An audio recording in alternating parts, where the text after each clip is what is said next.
আসসালামু আলাইকুম। কেমন আছেন সবাই? আশা করি ভালোই আছেন। আলহামদুলিল্লাহ আমিও ভালো আছি। আজকে আমার ব্রয়লারের বাচ্চার 4 দিন বয়স হয়ে গেছে। তো 4 দিনের দিনকে আমি আজকে ওই রানীক্ষেতে ভ্যাকসিনটা করাইতেছি। আপনারা জানেন আজকে প্রচুর গরম পড়ছে, এই কারণে দিনের বেলা ভ্যাকসিন করানো হয় নাই। এই কারণে রাত্রেবেলা ভ্যাকসিন শুরু করলাম। ভ্যাকসিন এখন করাইতেছি।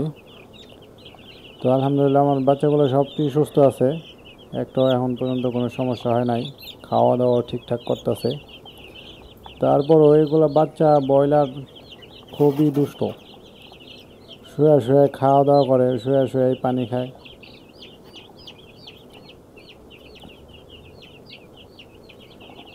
এখন বাচ্চা সব ঝরঝরা। বোর্ডিং শেষ হয়ে গেছে, আজকে যে বোর্ডিং মোটামুটি শেষ, এই কারণে একটু বড় করে দিছি, জায়গাটাও একটু বড় করে দিছি। তো মোটামুটি সুস্থই আছে সবগুলো বাচ্চা।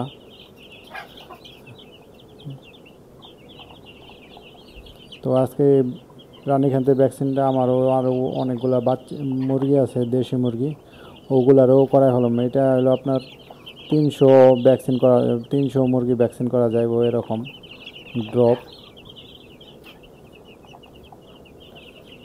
তো আমার অন্যান্য মুরগিরও আমি ভ্যাকসিন করাই ফেলাম।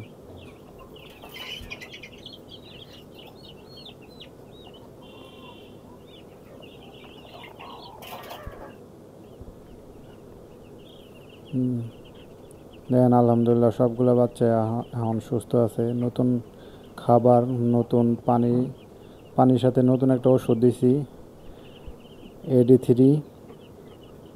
এই ওষুধটা দিলে আপনার ভ্যাকসিন করলে ওরা ক্লান্ত হয়ে গেলে ওইটা খাইলে আপনার ক্লান্তির ভাবটা দূর হয়ে যাবে। তো আলহামদুলিল্লাহ সবগুলো বাচ্চা আলহামদুলিল্লাহ অনেক সুস্থ আছে, দৌড়াদৌড়ি করতেছে।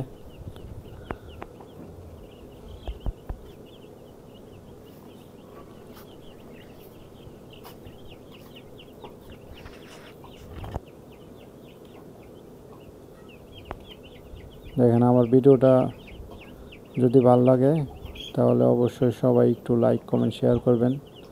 আমি নতুন, সবাই আমার চ্যানেলটা সাবস্ক্রাইব করবেন। আর যারা এই ফেসবুক থেকে দেখতেছেন তারাও আমার পেজটা একটু লাইক করে দিবেন, আর আমার ভিডিওটা লাইক কমেন্ট শেয়ার করে দেবেন ইনশাআল্লাহ। সবাই ভালো থাকবেন, সুস্থ থাকবেন। আসসালামু আলাইকুম।